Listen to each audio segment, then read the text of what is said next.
તો ભાવનગરમાં શહેરના ઘોઘા જકાતનાકા સર્કલ પાસે કારમાં આગ લાગવાની ઘટના બની છે। ગાડીમાં સવાર લોકો સમય સૂચકતા વાપરી કાર બહાર નીકળી જતા થયો છે બચાવ। કારમાં અચાનક લાગી આગ લાગવાનું કારણ અકબંધ। જો કે આગની દુર્ઘટનામાં કોઈ જાનહાનિ થવા પામી નથી। ફાયરની ટીમ ઘટના સ્થળે પહોંચીને આગ પર કાબુ મેળવ્યો હતો। તો દાહોદના દેવગઢ બારિયા તાલુકાના ખાંડણીયા ગામેથી ઝડપાયો છે વિદેશી દારૂ। સાગટાળા પોલીસ મથકની હદ વિસ્તારમાંથી વિદેશી દારૂ ઝડપાયો છે। સાગટાળા પોલીસે બાતમીના આધારે વિદેશી દારૂ ભરેલી બોલેરો ઝડપી પાડી છે। બોલેરો ગાડીમાંથી ટીન બિયરની 1944 બોટલ પોલીસને મળી આવી છે। પોલીસે વિદેશી દારૂ સહિત ₹7.5 લાખનો મુદ્દામાલ ઝડપી પાડ્યો છે।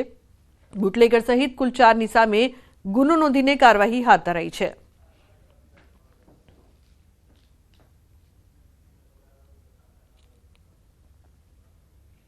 તો અમદાવાદમાં અમરાઈવાડી વિસ્તારમાં પીસીબીના દરોડા। એપ્રિલ પાર્ક પાસેના રોડ પરથી કારમાંથી દારૂની હેરાફેરી ઝડપાઈ છે। 87,000ની કિંમતના દારૂની 912 બોટલો અને બિયરની ટીન મળી આવી છે।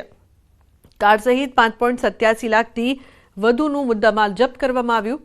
કાર ચાલક સહિતના ફરાર આરોપીઓ સામે નોંધાયો છે ગુનો।